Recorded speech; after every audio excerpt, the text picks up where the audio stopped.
Sa mga overseas Filipino workers na pauwi sa Pilipinas at magbabalik sa abroad, narito ang mga dokumentos na dapat ninyo ihanda mga kabayan. Pakinggan lamang po ang buong video. Sa mga pauwi sa Pilipinas, ihanda ang mga ito. Una, ang inyong valid pasaporte. Pangalawa, exit visa. Pangatlo, plane ticket at syempre huwag kalimutan magrehistro sa e-travel registration. Dapat magrehistro pa rin kayo dito sa e-travel mga kababayan kahit marami na ang nagsasabi na hindi ito hinahanap.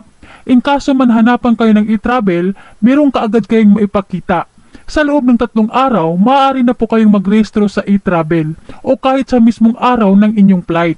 At paalala na rin po mga kabayan, kung ikaw ay lumipat ng ibang amo o nagpalit ng ibang amo at ikaw ngayon ay magbabakasyon sa Pilipinas, siguraduhin lamang pong nakapagpa-verified kayo ng kontrata sa MWO o dating polo dahil hindi po kayo makakabalik sa abroad kapag wala kayong dalang verified contract. Kaya make sure na bago kayo umuwi ay may dala kayong beripikadong kontrata galing sa MWO o dating polo dahil wala pong nagbiberipika ng kontrata sa Pilipinas.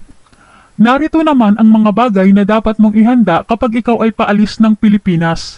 Una, ang iyong pasaporte. Dapat valid ito ng 6 months from the date of departure, re-entry visa or work permit, boarding pass, OEC or OFW pass, employment contract at ang e-travel registration for departure. At kung ikaw naman ay direct hired OFW, narito naman ang mga dokumentos na dapat mong ihanda. Pasaporte valid within 6 months from the date of departure, valid working visa, boarding pass at OEC or OFW pass. Sa ngayon mga kabayan, wala pa pong anunsyo patungkol sa OFW pass, kaya maaari pa po ninyong gamitin ang traditional na OEC. Kung hirap kayo kumuha ng OEC online, magdirekta lamang po kayo sa mga opisina ng DMW at sa mga opisina ng Philippine Overseas Employment Administration. Pumila lang po kayo mga kabayan. Napakadali lang po kumuha ng OEC dahil marami po ang mga nag-a-assist doon. Sa ngayon kasi, marami ang nagreklamo sa DMW app dahil nag-error at hindi makapagpatuloy sa pagrehistro. Kaya patuloy pa rin nire-repaso ang DMW app o OFW Pass application. At paalala na rin po mga kabayan, tingnan niyo po ng maigi kung ano ang oras ng inyong flight pauwi sa Pilipinas para hindi kayo matulad sa iba nating mga kababayan na iwan ng eroplano.